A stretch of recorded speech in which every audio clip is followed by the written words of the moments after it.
بسم اللہ الرحمن الرحیم۔ السلام علیکم ورحمۃ اللہ وبرکاتہ۔ ہفت روزہ میگزین الجمعہ 8 اگست 2025 مطابق 14 صفر 1447 ہجری کے مضامین کی ریکارڈنگ پیش خدمت ہے۔ الحمدللہ رب العالمین وبہ نستعین، اما بعد۔ پہلا مضمون ہے اپنا جائزہ لیتے رہیے، مضمون نگار مولانا محمد فرید حبیب ندوی۔ عزیز دوستو، انسان کی ترقی کے لیے سب سے اہم چیز یہ ہے کہ وہ ہمیشہ اپنا جائزہ لیتا رہے۔ یہ چیز دنیاوی زندگی کے ترقی کے لیے بھی ضروری ہے اور آخرت کی زندگی کے لیے بھی۔ جو شخص دنیا میں اپنا جائزہ نہیں لیتا ہے وہ ترقی کے راستے پر آگے نہیں بڑھ سکتا۔ اگر ایک تاجر اپنا جائزہ نہ لے، اگر کوئی طالب علم اپنا جائزہ نہ لے، اگر کوئی ٹیچر اپنا جائزہ نہ لے تو پھر اس کا کام خوبصورت اور قابل اطمینان نہیں ہو پائے گا۔ اسی طرح ایمانی زندگی کے لیے بھی جائزہ لینا بہت ضروری ہے۔ ایک مسلمان اپنی ایمانی زندگی کا جائزہ لینا بند کر دے تو اس کی ایمانی زندگی پر زوال اور بگاڑ اور پسماندگی کا شکار ہو جائے گی۔ اسی لیے ہر مسلمان کو حکم دیا گیا ہے کہ وہ ہر وقت یہ دیکھتا رہے اپنی آخرت کے لیے کیا کر رہا ہے، کیسا عمل کر رہا ہے، کہیں اس کی زندگی میں وہ اعمال تو نہیں ہے جو آخرت برباد کر دیں گے۔ اللہ تعالیٰ نے ایک جگہ فرمایا کہ اے ایمان والو، اللہ سے ڈرو اور ہر شخص غور کر لے کہ اس نے کل یعنی آخرت کے لیے کیا بھیجا۔ اسی طرح ایک حدیث ہے کہ الکیس من دان نفسہ، کہ سمجھدار اور دانا شخص وہ ہے جو اپنا جائزہ لیتا رہے اور موت کے بعد کی زندگی کے لیے عمل کرے۔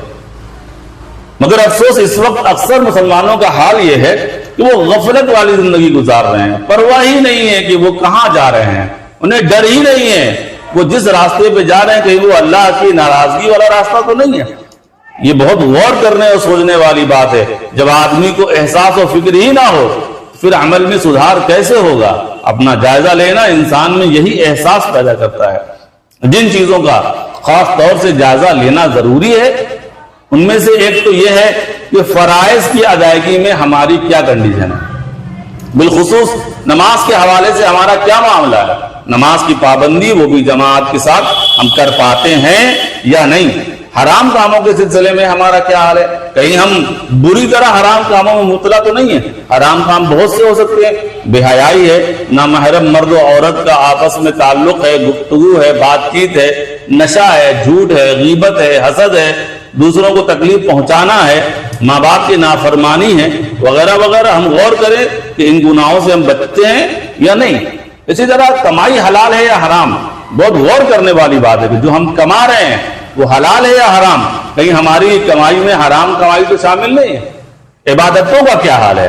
فرائض کے علاوہ جو دیگر عبادتیں ہیں ان میں ہمارا کیا حال ہے؟ مثلا قرآن کی تلاوت، نفل نمازیں، درود پاک کا اہتمام، استغفار کا اہتمام، دعاؤں کی کثرت، نفلی صدقات و خیرات، ان کاموں میں ہمارے شوق کا کیا عالم ہے؟ ہمارے ذمے جو کام لگایا گیا ہے ہم اسے ٹھیک سے پورا کر رہے ہیں یا نہیں؟ ہمارے اخلاق و کردار کا کیا معیار ہے؟ ہماری زبان یا ہاتھ سے کسی کو تکلیف تو نہیں پہنچ رہی؟ ہمارے دل میں دوسروں کے لیے برے خیالات تو نہیں ہیں؟ غرض یہ کہ اس طرح کی تمام چیزوں میں ہم اپنا جائزہ لیں۔ اگر کہیں کوتاہی ہو اللہ سے توبہ کریں، اس کمی کو دور کرنے کی کوشش کریں۔ یہ ذہن نشی رکھیں ایک دن مر جانا ہے، خدا کے حضور ان سوالوں کا جواب دینا ہے۔ اسی لیے کہا جاتا ہے اس سے پہلے کہ تم سے حساب لیا جائے تم خود اپنا حساب لیتے رہو، یعنی اپنا حساب لے کر اپنے گناہوں کی معافی اور کمیوں کی تلافی کرتے رہو۔ اللہ پاک عمل کی اور اپنی اصلاح کی توفیق عطا فرمائے، آمین۔ دوسرا مضمون ہے درس حدیث کہ یہ امت وہن کا شکار ہے۔ مضمون نگار ابو طلحہ بنارسی ندوی۔ ایک حدیث ہے جس میں حضرت ثوبان رضی اللہ تعالیٰ عنہ روایت فرماتے ہیں کہ سرکار دو عالم محمد الرسول اللہ صلی اللہ تعالیٰ علیہ وسلم نے ارشاد فرمایا کہ قریب ہے کہ بہت ساری قومیں آپس میں ایک دوسرے کو تمہارے خلاف بلائیں گی، جس طرح کھانے والے ایک دوسرے کو اپنے دسترخوان پہ بلاتے ہیں۔ کسی پوچھنے والے نے پوچھا کہ اس کی کیا وجہ ہوگی، ہم اس وقت تعداد میں کم ہوں گے؟ نبی کریم صلی اللہ علیہ وسلم نے فرمایا نہیں، تعداد زیادہ ہوگی، بلکہ تم سیلاب کی جھاگ کی طرح ہوگے۔ اللہ تعالیٰ تمہارے دشمنوں کے دل سے تمہارا روب نکال دے گا اور تمہارے دلوں کے اندر وہن ڈال دے گا۔ پوچھنے والے نے پوچھا کہ یہ وہن کیا چیز ہے؟ آپ صلی اللہ علیہ وسلم نے فرمایا دنیا کی محبت اور موت کی کراہیت، حب الدنیا و کراہیت الموت۔ ابو داؤد کی یہ حدیث ہے۔ کیا ہم نے کبھی سوچا ہے کہ آج ہماری جو یہ حالت ہے اس کی کیا وجہ ہے؟ ہم تو تعداد میں اتنے زیادہ ہیں پھر بے اثر کیوں ہیں؟ یہ دنیا ہمیں روند کیوں رہی ہے؟ ہمارے دلوں سے غیرت، جرأت، حق گوئی اور اتحاد ختم کیوں ہوتا چلا جا رہا ہے؟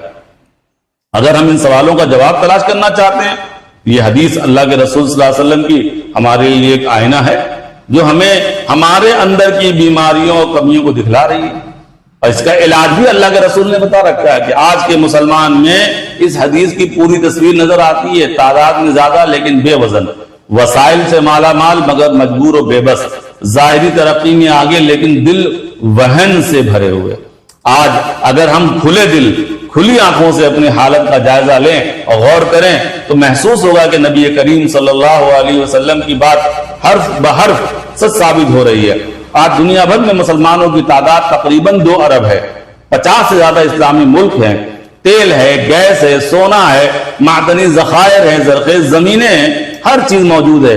تعلیم یافتہ نوجوان ہیں، سائنسداں ہیں، انجینئر ہیں، ڈاکٹر ہیں، مفکر ہیں، ہر میدان میں ہمارے پاس ماہرین کی کمی نہیں، لیکن پھر بھی ہم بے اثر ہیں، کمزور ہیں، خاموش ہیں، ہمارے فیصلوں کو کوئی اہمیت نہیں دی جاتی، ہم ظلم سہتے ہیں اور چیخ نہیں سکتے، ہم زخم کھا کر بھی آواز نہیں اٹھا سکتے، دنیا نے ہمیں اگنور کر رکھا ہے، ہم خود کو تسلیاں دے کر خاموش بیٹھے ہوئے ہیں۔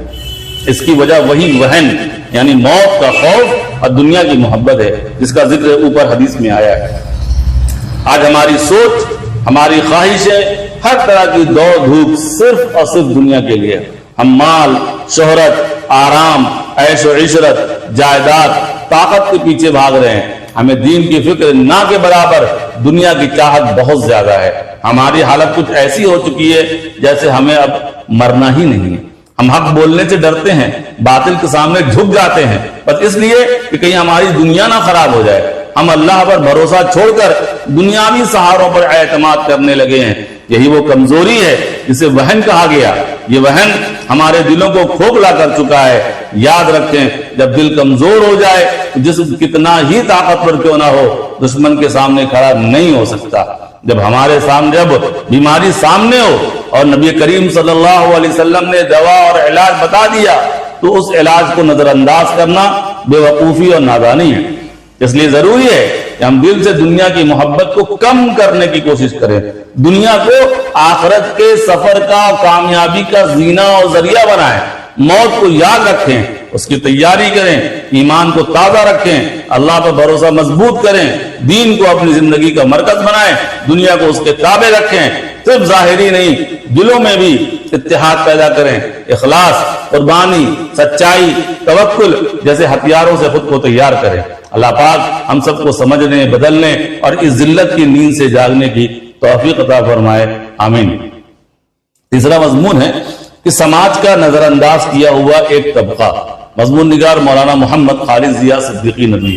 اس دنیا میں ہر انسان جسمانی یا دماغی لحاظ سے کامل طور پر پیدا نہیں ہوتا، کچھ پیدائشی یا حادثاتی طور پر جسمانی یا ذہنی معذوری کے شکار ہوتے ہیں، جنہیں ہم معذور کہتے ہیں۔ ان کی ان کمیوں کی وجہ سے ہم صرف معذور کہتے ہیں جو جسمانی یا دماغی طور پر ان میں ہوتی ہے، ورنہ صلاحیت، قابلیت، جذبہ، ارادے کے لحاظ سے وہ عام انسانوں کی طرح ہی ہوتے ہیں۔ جس طرح عام انسانوں میں مختلف صلاحیت رکھنے والے لوگ ہیں، اسی طرح ان معذورین میں بھی ہوتے ہیں۔ مگر افسوس کہ ہمارا معاشرہ اکثر ایسے افراد کو بوجھ سمجھتا ہے یا ان کو کمتر اور حقیر خیال کرتا ہے، اس لیے ان کے ساتھ ایک الگ طرح کا سلوک کرتا ہے۔ انہیں تعلیم و ترقی سے دور رکھا جاتا ہے، انہیں معاشرے کی ترقی اور تعمیر میں کردار ادا کرنے کا اہل نہیں سمجھا جاتا۔